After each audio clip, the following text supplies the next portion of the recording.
All right, everyone, welcome back to Breathe Wellness. Today we are going to be going over the basics of masculine and feminine energies. This is kind of a foundational episode because everything else that we will be doing on this channel will be correlated to this. And so, well, I would say, yeah, everything will be. And so, having this understanding of what these mean is really helpful, and I would say essential to understanding the rest of what we'll be talking about. So, let's jump right in. The purpose of going over this is to really understand the divine feminine and masculine energies, what they are, why we would want to have any of them, and polarity, which is the balance and harmony between both, and why any of this matters as a Christian person. So let's jump right into the divine feminine.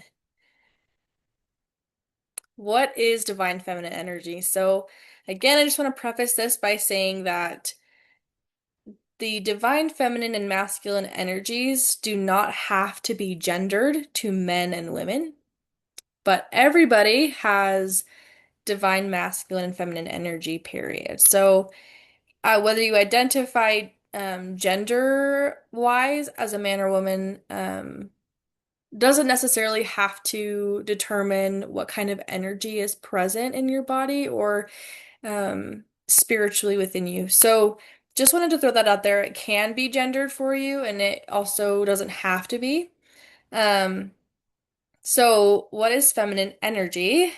It is most described as being intuitive, wise, creative, fluid, receptive, nurturing, and unseen. So, this energy is kind of captivating the inner part of our experience, most often things that we can't see with the naked eye, but are valid, important nonetheless. Going to the divine masculine. The divine masculine can be seen as things like protective, order, logical, responsible, seen, systematic, and consistent. So this energy is very stabilizing.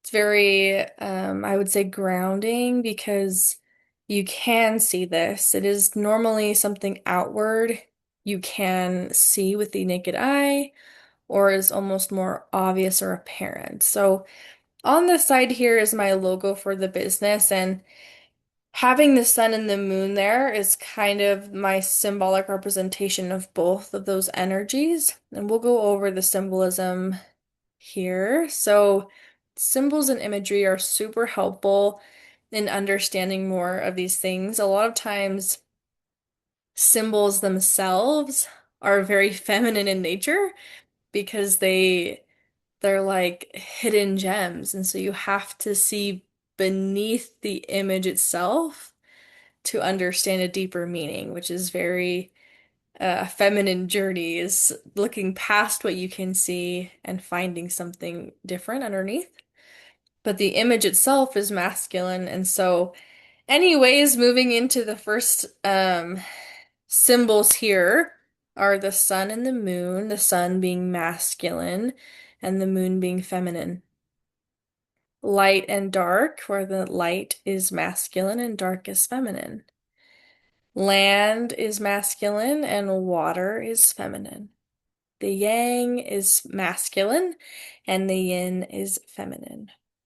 Then moving to different imagery, um, a glass filled with water, or the glass itself would be masculine, holding space, structure, and firm, and the water itself would be feminine, where it's able to be fluid, moving, changing, and a shell holding a pearl, the shell again being masculine, holding space and protecting, a pearl which is feminine. A flute and its tune, a flute itself would be masculine as an instrument, and its tune would be feminine, unseen, but heard and deeply felt. A car and fuel, a car with all of its moving parts, all of the mechanics, all of the beautiful and very intellectual art of putting all the pieces together in a car, but then the fuel being the means by which that machine can actually move. So, and the fuel would be feminine. So the car itself is masculine and the fuel would be feminine. So hopefully that kind of gives you a basic idea of those two energies. So polarity, what is polarity? Polarity is when these two are in balance and in harmony. So why would it be important for us to not just have masculine or just have feminine? Well, one is that's impossible. It is impossible to be completely rid of one. That just doesn't exist anywhere in nature or anything. So, unfortunately and fortunately for some of us, there is no way to not have both. So, we might as well have a balance of both because, and these are all the wonderful reasons why, is it can be a catalyst for deep inner healing and growth. So, polarization, or when we have polarity, excuse me, within ourselves, we each have a feminine energy and masculine energy within us. And when that energy is polarized within us, it allows us to see and understand deeply unhelpful beliefs, traumatic experiences that have stayed in our bodies. It can help us really understand what inner work we need. And I would say what inner work we can really utilize the atonement of Jesus Christ in and can help us grow as a person. So, and again, to feel in alignment with ourself is probably one of the primary things, especially for people who aren't in a romantic relationship or in some kind of spouse situation. If they're just alone or single, then this is still very important to be in a polarity within yourself as well. And it can still be very meaningful and very profound to do that, whether you're in a relationship or not. So, but you can feel that polarity alignment in relationships as well, obviously. So you'll feel a lot more in alignment in a relationship if you're not fighting each other for one of the energies, if you're not both trying to fight for masculine energy or feminine energy, but you are polarized and moving together as a yin and a yang. So, in that space, when you think about it in that way, one of the most beautiful images that me and a friend had talked about that really encompassed this idea of masculine and feminine polarity is a kite, that the kite itself is feminine and the string is masculine. And the string is what allows the kite to stay in the air, and the kite itself is what allows the string to stay tight and strong. And that idea in marriage or in relationships is so powerful that they're both so necessary for its function. And I would say that it allows us to cultivate the most pure and divine love, to understand truly what God's love is like, and can help us understand more about who we are, our purpose. And when both people in a relationship are in alignment with purpose, it creates blissful harmony. And not that nothing bad will ever happen or that no arguments will happen, but I will say that living in divine polarity makes things so much more supportive for both sides, the masculine and the feminine side, that it really is rooted in love and is a lot more peaceful. This next one is so beautiful and important as well because it's so obvious. But without polarity between masculine and feminine, there is no life because everything that is living has been born of a feminine and a masculine part. And that can be literally gendered in that men and women can create children. But also it's in nature, it's in animals, it's in everything that is alive. That there has to be a feminine and a masculine part for there to be life. I mean, even in the way the world is created and the atmosphere and the water and everything is every part has to be masculine and feminine to have life as a byproduct. So such a beautiful thing to think about that when we're in polarity, it allows for new life to come as a byproduct of that. That being said, what a cool opportunity to be able to create new life for generations to come. Because when we heal our polarity and are polarized and we're able to do our deeper healing within ourselves, we're able to heal generations in the past as well. Healing the unhelpful beliefs that have maybe been passed on from generation to generation and are now coming to a point within each of us that we are healing and determining that the next generation will no longer have to unravel those unhelpful beliefs. Um, and so by healing ourselves and by healing as a byproduct, healing the past generations within ourselves as well, we're able to create new life in the generations to come and prepare a way for Christ's return.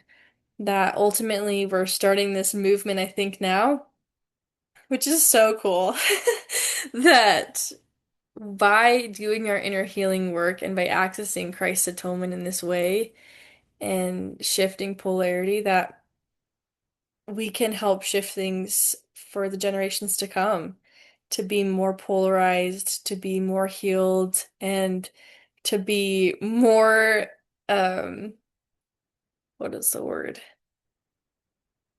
A generation that can invite Christ to come back and receive him in polarity. And I think that would be so cool.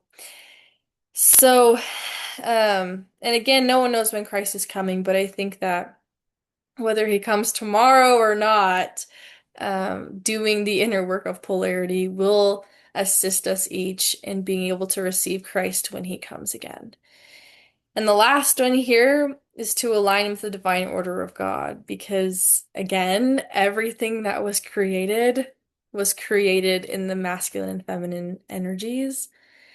And so what a beautiful thing that so were we, and being able to align with that divine order that has been made and to feel so at home in that and so divinely connected to, for me, a God.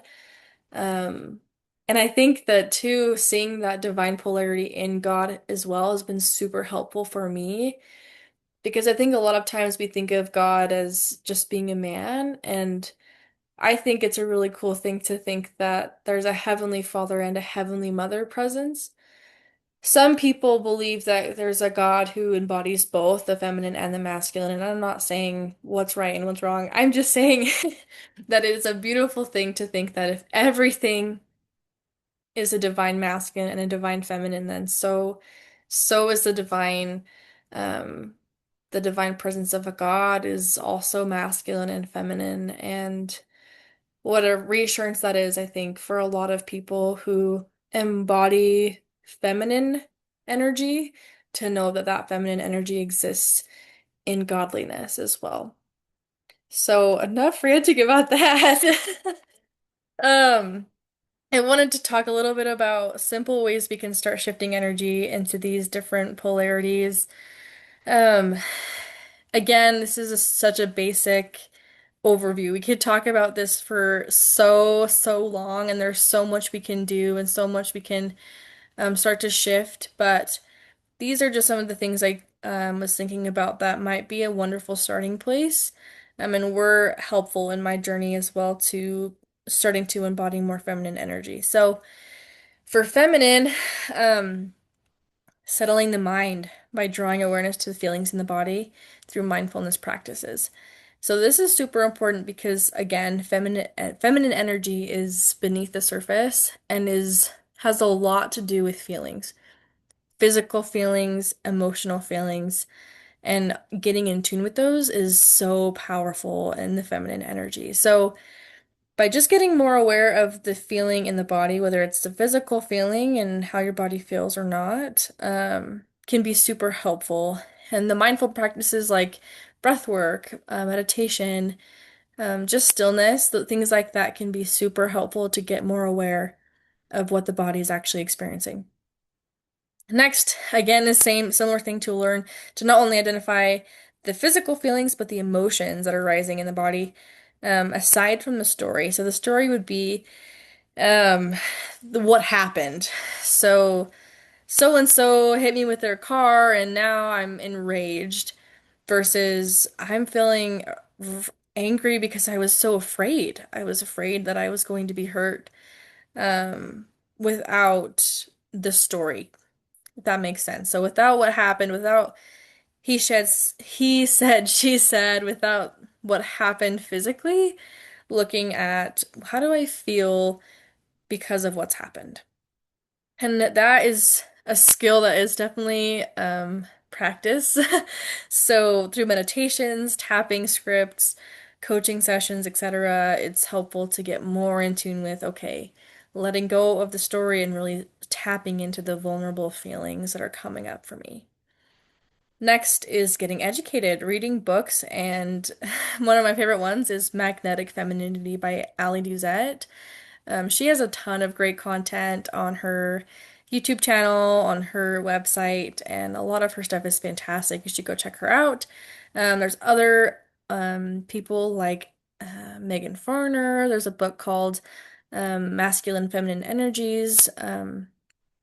So there's a lot of fantastic books out there, and music and podcasts, information, but I would go towards the things that draw your attention, what sparks your curiosity, what feels inspiring to learn about, and I would steer clear of things that make you feel burdened or make you feel anxious in your body or feel icky. So definitely lean on the side of listening to your intuition to which sources feel most connecting for you. I think also the scriptures, the Bible, are fantastic places to learn about feminine energy. It is more coded, so you do have to look for it more than you do the masculine side in the scriptures, but I think it is pretty easy to find once your intention is set on finding it. So, moving into the masculine energy, getting clear on what truly inspires you, is super important to know as a masculine energy why you get up and do what you do, and what inspires you to actually take action. Through mindfulness and personal pattern analysis, you can see, okay, what actually helps me or what actually inspires me to do something. Intentionally guard your integrity by keeping your word and speaking what is true is such a powerful, powerful aspect of the masculine by very grounding and very consistent to be able to stick with your integrity and intentionally guard your integrity by keeping your word. And that allows, when you speak truth as well, that allows the feminine to feel super safe, in feeling her feelings when she knows that she's grounded in truth. So, moving to cultivating discipline by making time for stillness and meditation, breath work, or simply sitting in silence. There's a lot of, on both sides of the feminine and the masculine, both sides are really impacted by distraction, which is one of the main tools of the adversary. And so, both of these energies are strongly, strongly impacted by distraction, whether it be through scrolling on social media, through just kind of being um like drifting in the wind and not necessarily having intentions for your time or anything like that. So screens, loitering, lots of times things like escape of reality, addiction, things like that fall into this category and affect masculine and feminine energies a lot. Recently, I would say that this energy of escape is mostly found in the masculine. And so, this ability to cultivate discipline by making time for stillness and meditation is kind of allowing the system to re regulate and not be stimulated, not be distracted, but be completely present and be completely still in the body. And there's lots of benefits to that one. I could talk about that one for a while, but the next one would be to begin to challenge your body physically to awaken dormant masculine energy. So, masculine energy, and there's a few different opinions on this one, but um, is stored in the body physically. And so, a lot of times when you stimulate the muscles in the body, you're stimulating the body itself, the physical component of your body. Masculine energy gets stimulated and is able to be more present. So, um, that is one of the ways that some people have found that moving their body physically is helping masculine energy become more present in their life. So, that all being said, thanks for hanging in with me. There's a lot to digest here, so I would definitely watch this video again or do your own research. There's so much to learn about this.